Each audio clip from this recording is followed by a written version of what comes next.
Good evening. We'll try to get started here. Respect everybody's time.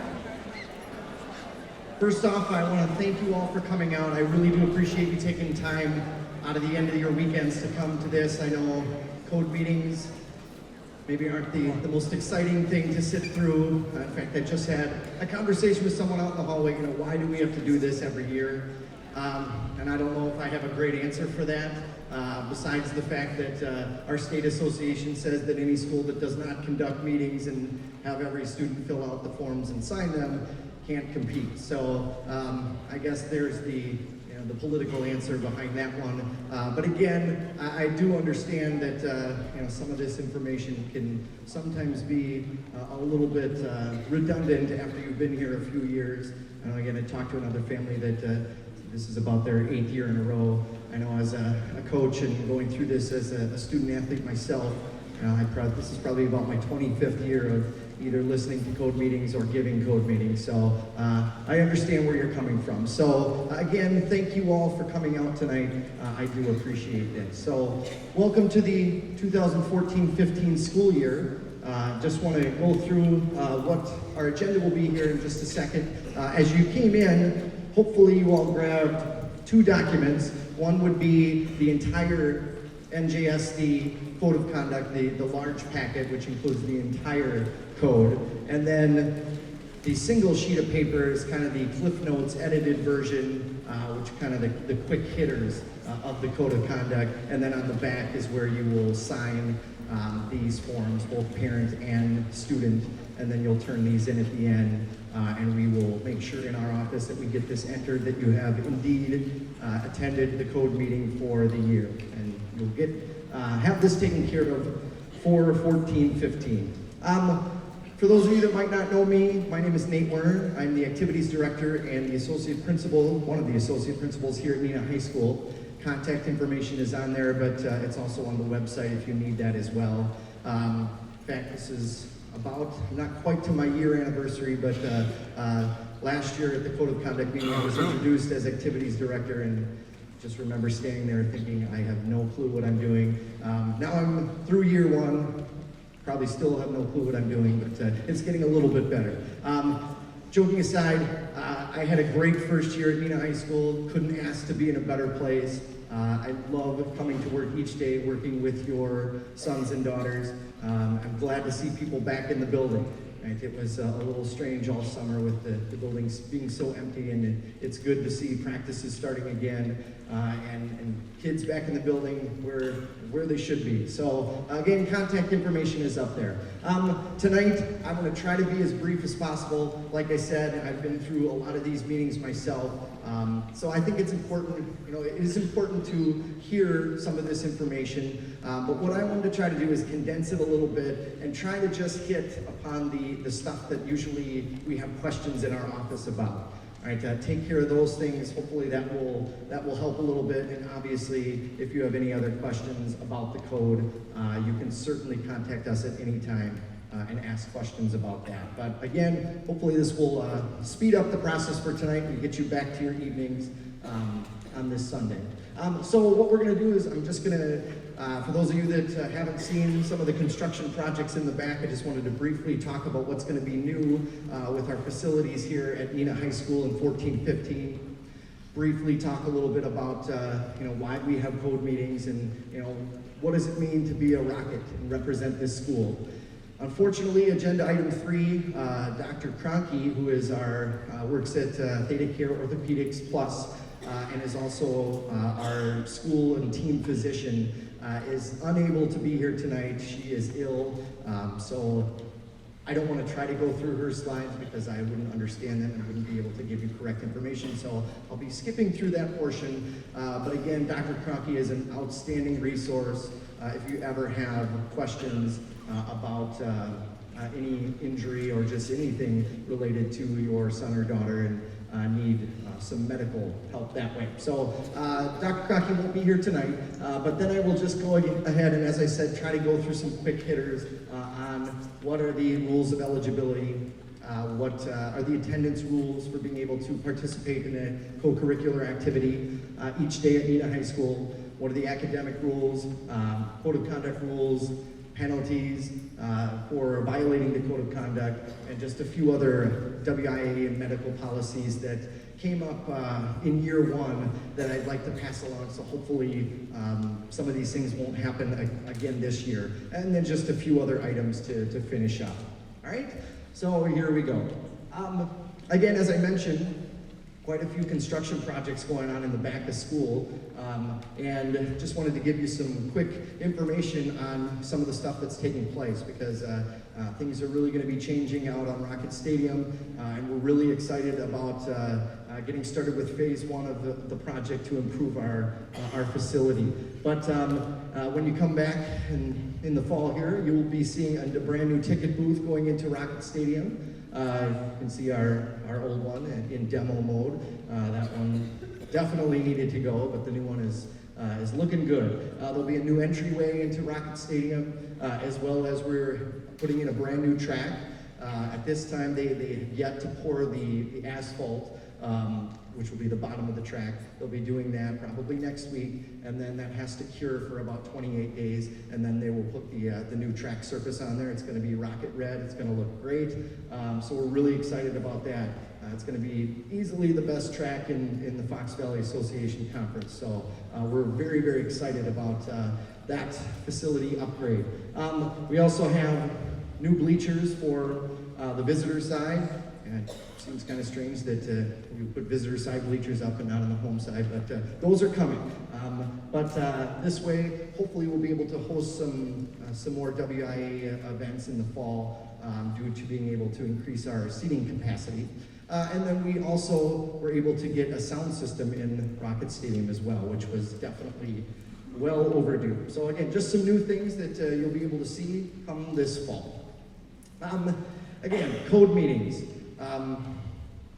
Why do we need to be here and listen to this each year? Well, again, being a part of and participating in co-curricular activities is very important. I mean, as it says on the bottom, there's lots of studies out there to show the link between participation in co-curriculars and academic achievement. In fact, I just crunched some numbers last year as part of a paper that I wrote looking at the grade point averages of students right here at Neenah High School in the past 5 to 10 years, their GPAs both in season and out of season, and their GPAs were actually higher every year when they were in season. So it's, you hear about studies all over the place, but here's some numbers coming directly from Neenah High School to show that correlation. So it is important, and I think it's a privilege to be a part of the co-curriculars here.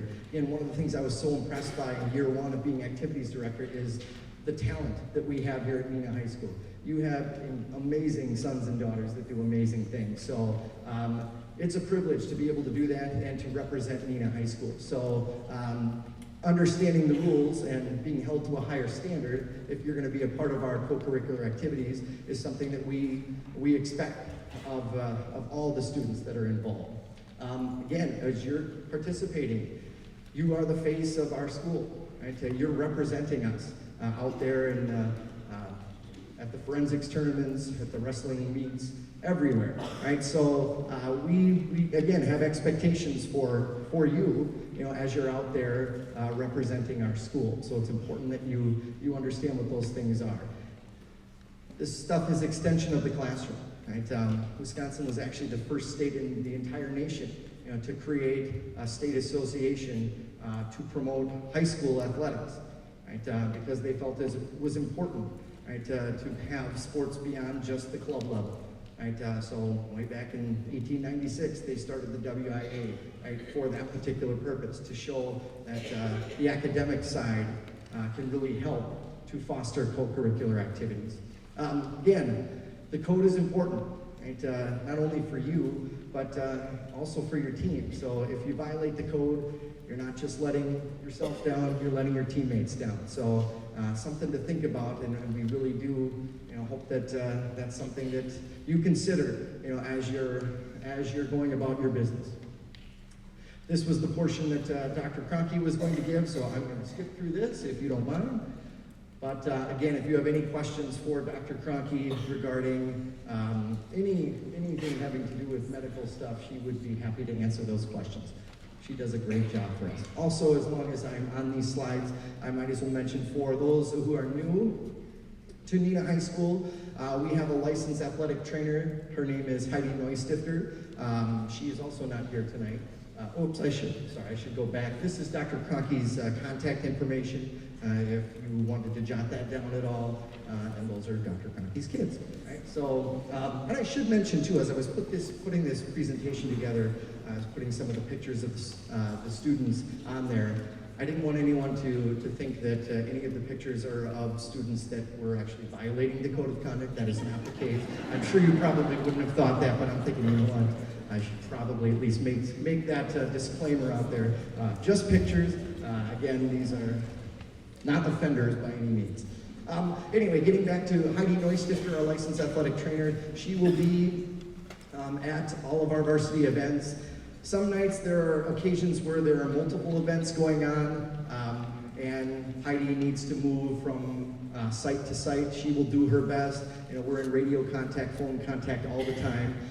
If there is a night, like I will give an example, September 5th, where we have our cross-country invite, we have a home soccer game, and we also have a home football game, we will hire additional licensed athletic trainers to be here just to make sure that we can get covered. So on nights where there's a lot of stuff going on, you can rest assured that there will be enough coverage there just in case anything were to happen. Okay, eligibility rules. Usually with WIA, two questions come up the most. It's either amateur status questions or whether or not a student is eligible to participate. So in terms of the Neenah Joint School District, our code of conduct is enforced all year round, right? So and you need to adhere to that code for 365 days, right? It doesn't take a break during the summer, right? So if there is an offense, then that consequence then would go on the student's next activity.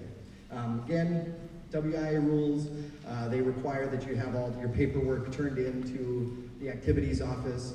I know sometimes can be a headache from year to year, but it's obviously very important that we have that information on file so that we can best assist your son or daughter if anything were to happen. So you can always contact our office if you have any questions on those forms, what they are, and what you'll need in terms of participation. And if you have any questions on whether or not your physical is current, just give us a call. We can certainly find that information out for you.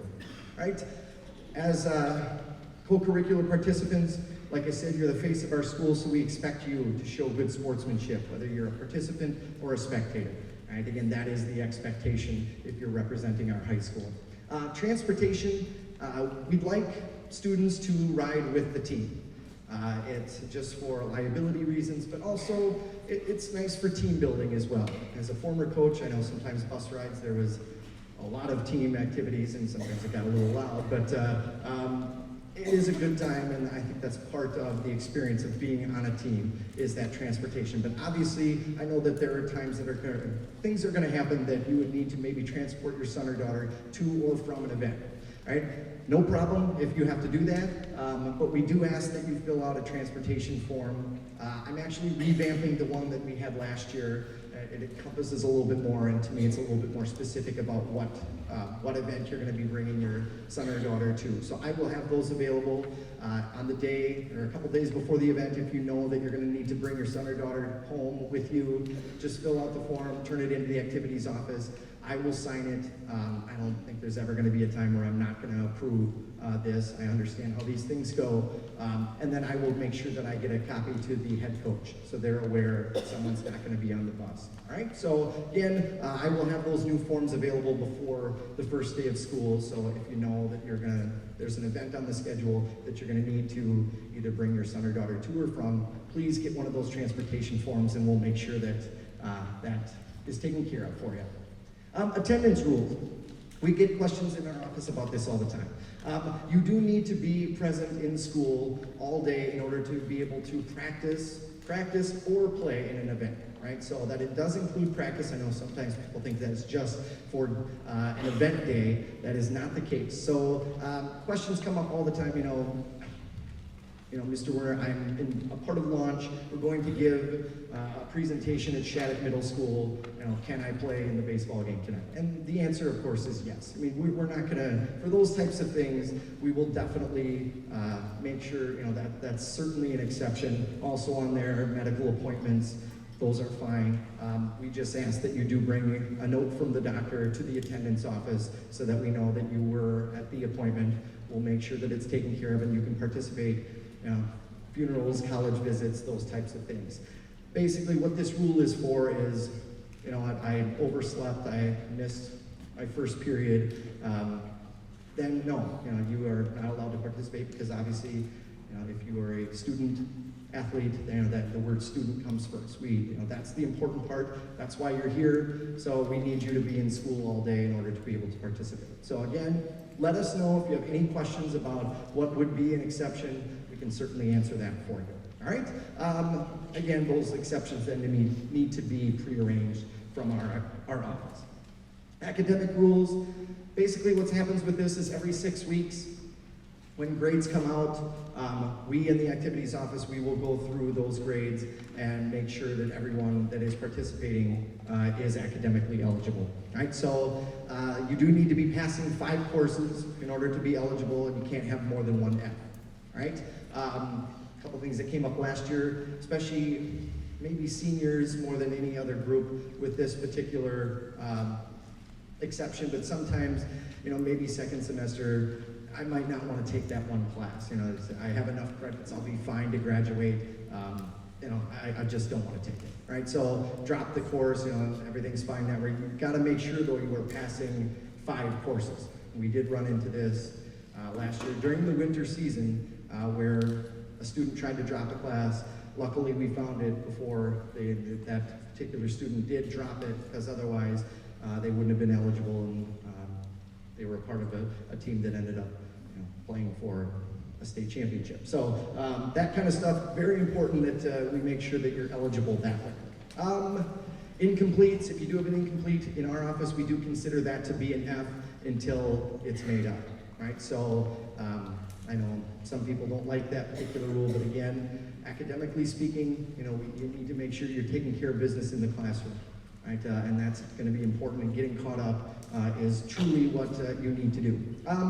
Ineligible students, if you do have more than 1 F, then you will be out for 15 school days, right? And that's where it can kind of get a little confusing to some people. That is school days. Doesn't count the weekends, right? So if you are ineligible, you get to that 15th day, right? And the 15th day would be a Saturday, and it's the debate tournament that's going on. You don't participate, right, until that next Monday, right? And I know sometimes when we get to those cases where it's right on the line, that can be a hard pill to swallow, but again, we're here to be students first. So 15 school days. If you're passing your classes at that point, we'll give you a sheet to give to all your teachers. They'll write and sign on that sheet that you are now passing, and you are good to go, right? During that period of ineligibility, I know this rule changed last year, but if you're unaware, you can still practice during that time. It's just you cannot compete in an event, all right? So again, any questions on academic eligibility, please feel free to call our office if you have any. More code of conduct. In order to lose eligibility, these I think are fairly self-explanatory, so I don't know if I'm going to go through these one by one. A lot of this stuff is pretty standard. But one thing I will point out, district-wide, e-cigarettes were always included in the code of conduct. It just wasn't written specifically, but I do want to emphasize the fact that tobacco products does include any form of e-cigarette. And I know not every e-cigarette has tobacco in it, but we're not going to make distinctions here. E-cigarettes are a no-no, and it's not going to be accepted. So just understand that that is covered as a part of our code of conduct. Again, the other stuff on here you can read through on your own. I think, again, it's pretty standard in terms of what we expect of you in terms of not doing drugs or alcohol. Let's see, being at a party where drugs and alcohol are being used. Obviously, that would be considered a code of conduct violation. And, this is where you can run into some touchy subjects as well. I wanted to make sure that someone there had a safe ride home. That's tough. We will try to take a look at each situation on an individual basis, but if you get to a party and you know that there's alcohol or drugs there, you need to get out immediately. Right? You need to leave that situation. Right? And most of the time, we're not going to make exceptions on that. Right? So, please make sure that you're contacting someone just saying, I need to get out of here. This is, I know I'm going to be in violation of the code. Again, and like I said, think back to, those violations. It does not just affect you, it affects others. So we hope that you make good decisions that way. Any act that would be a citation, to be given a citation, that is a code violation.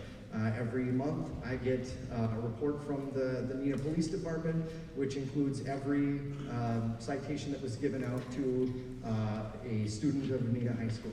Right? So I might not know right away, but eventually I will find out if you were cited at all for any offense. So it will get to my office and we will find you. So again, a couple weeks pass by, oh my gosh, I think I got away with that one. Probably not, right? So again, just something to consider. Again, any conduct that is unbecoming of a student at Neenah High School can also be considered a code violation. I know sometimes you can say, hey, that wasn't written in the code, that this would be an offense, but I think most people know, what conduct is appropriate and what isn't. Obviously, hazing of any other students, which includes cyber hazing or cyberbullying, is not going to be tolerated at all. All right, more examples up here. Identifiable images of a student consuming drugs or alcohol or doing drugs or alcohol will be a code violation. This one is another one. I had someone in my office last year that showed me copies of tweets by someone that seemed to suggest that that was happening. That doesn't necessarily count, right? This one thing that hearsay of another student, you can't give code violations based on hearsay of a student. Right? And I know to some people it'd be like, what, Mr. Moore, you're not doing anything about it. You're turning a blind eye to this. I showed you these. Obviously this is happening. It's tough, and every student deserves due process, right? So if you're coming in and saying, I saw this person do this, we're certainly going to investigate. Absolutely, we'll call that other student down and we'll talk to them. But if they say, no, I didn't do it, I can't issue a code violation, right? And again, sometimes that stinks because maybe it was actually happening, but hearsay is not something that we can give codes based on. All right, so again, if you have any questions on that, let me know. All right, and I will be sure to answer those. In terms of penalties, first violation is 25% of the season. This is where another issue comes up, especially in the spring. Right, there's so many softball games that got canceled throughout the year. How many do I have to sit out? Right, to stay consistent, what we've done, and what I've done, is we go off of the scheduled events at the beginning of the season, right? So that can be good and possibly bad in some situations, right? So if games are added after the fact or taken away after the fact, I'm going to code and issue penalties based off of the games at the scheduled games at the beginning of the season, all right? So that's the number that's going to be used to determine that. Obviously, second and third violations you can take a look at on your own. Self-reporting, within 24 hours, if you know you violated the code of conduct and know you made a mistake, and I gotta own up to this, if you come and talk to me or tell a coach, we will consider that a self-report, and the penalty is a little bit slightly less, 15%. But that does not include if there was a citation given. If the police were involved, there's no self-report. Right, that's not going to be the case. So if you just know that you were in the presence of something you shouldn't have done and fess up, that's where the self-report comes in, and it also can only be done the first time. Right, so for a second offense, there's no self-report as well. All right, and I already explained the penalties and the scheduled games at the beginning. Okay. Severity clause, if you're providing drugs, alcohol to other students, That's going to be a year suspension. Felonies are a stricter penalty. Anyone hosting, and as I mentioned before, that's going to be more of a penalty as well. Also, coaches might have their own expectations, and advisors might have their own code of conduct expectations. If they decide to have an additional penalty, I am going to support that coach or that advisor. Right? It's their team. They have their own team rules, and I'm going to respect that. Right? So again, if there's extra games, whatever, that the coach says that you're going to sit out of, and you come to my office and say, I already served, I will respect those coaches' wishes. All right? So again, let me know if you have any questions. All right, WIA policies. Like I said, 2 issues with the WIA that usually come up in our office the most: amateur status, eligibility. Right? When you are in season, right, in your particular season, you cannot participate in any club activity or any other event that's in the same sport. So an example up there is a cross-country runner. If there's a charity 5K event, you cannot participate in that during the season. And I know that it stinks because most of the time you're doing it for a great cause, and it's to benefit something good. And I hate for my office having to say, no, you can't do that. Right? Kind of a rule that doesn't seem fair, but we want to make sure that you are WIA eligible. So when you're in season, can't do that. Triathlons, right? This just came up over the summer, right? Triathlons, if you are, you probably wouldn't be doing those during the winter, but fall season for girls swimming, right? Since one of the components is swimming, can't do that. Right, because it's the same activity during the same season. So again, if you have any questions on that, let me know. If you are out of season though, and participating in something like that, a lot of times they give out prizes. Right? The WIA has some, in my opinion, some strange rules about what you can and can't receive in order to have and maintain amateur status. Basically, you cannot accept anything except a t-shirt. Right? Again, this summer, someone called our office and said they got a mug. Right? Can we accept a mug? And again, I feel terrible having to say, no, you can't have a mug. Right? Ridiculous, but the WIA told us flat out, t-shirts only, that's it. Right? Because they don't want to have to sit and take a case-by-case basis. They'd be doing that every single day, trying to determine what you can have and what you can't. So if it's not a t-shirt, you can't have it. Right? Now, that includes even free throw shooting contests during the basketball season. Right? One of our student athletes got chosen, and of course, in true Neenah fashion, sunk the three-pointer. Cash prize.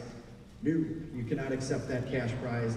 You will lose your amateur status. Again, some strange rules out there, but rules that we have to adhere to in order for you to be eligible. And let's face it, you know as well as I do, there are some vengeful people sometimes at other schools that will go out of their way to make sure that they found out that someone from Neenah High School, I know, received a cash prize for winning a free throw contest. Right? I saw it on Facebook. So they're in violation. You got to forfeit every game that student was in the entire season, and they're right. Right? So we want to make sure that we're not ever in one of those situations. So again, any questions on that, please ask. And I might not know the answer, but I will make sure that I get an answer to you that day from the WIA. That's one thing I will give them credit for. They do get answers to you quickly. All right? I think I covered everything. Yeah, transfer students, if you're new to Neenah High School, the rule of thumb is you are not eligible until all the paperwork is through to the WIA. So if you're coming in here new, there's some paperwork that we have to fill out. So come and see me in my office if that's the case, and we'll make sure that you are eligible. All right. If you're injured, right, you need to talk to your coach. I know some people want to tough it out, play. I'm not going to report my injury to my coach. I'm going to be on that field, so I don't let my team down. Gotta be smart. Right? If it's something that has a chance of hurting the team and your teammates, you need to make the coaches aware of what's going on. Right? We're here to help you. All right, we obviously are looking out for the best interests of you and your health. We don't want to jeopardize, right? It's just not worth it to us. So please, be honest and make sure you're telling your coaches and Heidi what's going on so that we can help you out that way. Concussions. This is a huge new rule, new state rules that have been passed almost monthly on concussions, and I know it can be kind of exhaustive, but with all this new research, they are taking concussions very seriously. So athletes with concussions are not going to be permitted to return until they are cleared, right, by a physician, right, and Heidi will work with those physicians to make sure that you're ready. I mean, it's nothing you want to mess with, concussions and what that can do to your brain and the long-term effects of those. So we want to make sure that we're getting you back into your activity safely, right, so that you can live a long and healthy life, right, and not have consequences after the fact. Physicals, I know the rules are sometimes hard to follow on those, but basically physicals are current at the month of April. So April 1st is kind of the new year when it comes to physicals. So they're good for 2 years. All right, so every other year, that's when you have the alternate year form.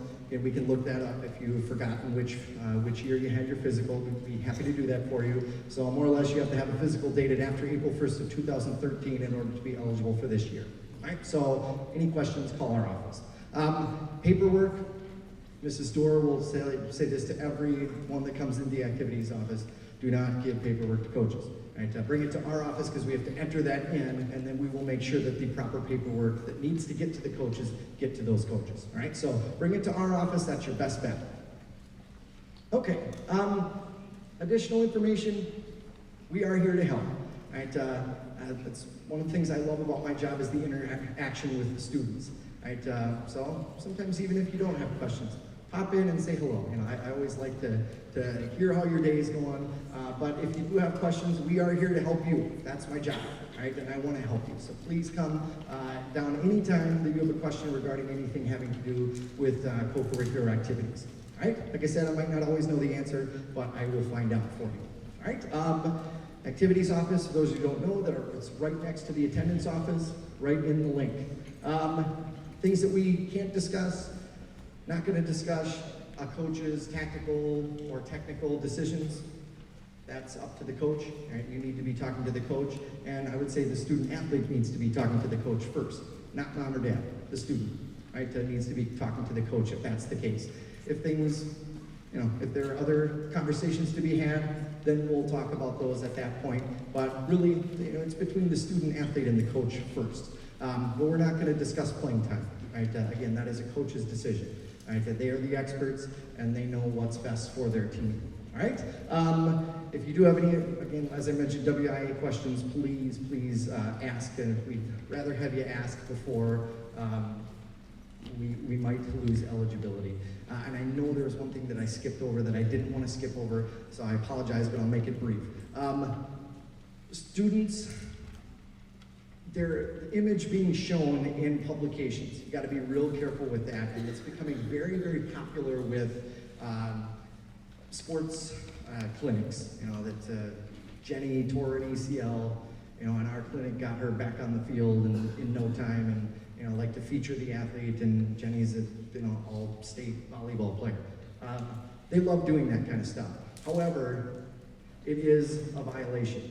Right, if you appear in a publication. I know, crazy rules with the WIA, so if there are any time where that might be the case, talk to us first, and we'll make sure that we find out whether that's okay or whether that's going to be a violation. And like I said, there are sometimes people out there that are looking for any reason, to try to get Neenah High School student athlete in trouble. So best to talk to us first, and we'll make sure that we find out for you.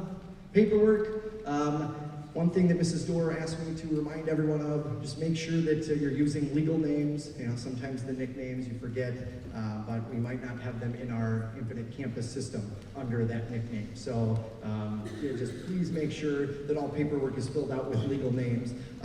Once you turn in that big packet of paperwork to our office, you're good for the entire year. Right? One exception to that is the emergency card. I think this year it was neon yellow that for some of the packets that you fill that out. That can be transferred from sport to sport, but the onus is on the student athlete to make sure that that switches. So if you are a soccer player in the fall and you know that you're going to be playing basketball, make sure that you get that form from Coach Kelderman and get it to Coach Borg, and you can use the same one so you don't have to have your parents fill that form out again. Otherwise, we'll have to have you fill out one of those cards over and over again, and that can get very, very monotonous. So transfer that, but other than that, all the other paperwork is good for the entire year. You turn that packet in right away, you're good to go. All right. One thing that our facilities manager has asked me to mention as well, and I know our signage isn't the greatest, so I can't blame people that maybe brought pets to outdoor events in the past, but no pets allowed. We do, there are people that have allergies, some with fears of pets, and we just want to make sure that we are respectful to everyone that comes to our events. So no pets at the games. I'm a pet lover myself, but we're going to have to say no to that, just so again we take care of those to all involved. I think that's it. Hopefully this was something that was tolerable for you. As you leave, there are boxes on your way out. We just need that signed form, one per athlete, right, turned in. Thank you very much. Have a great night.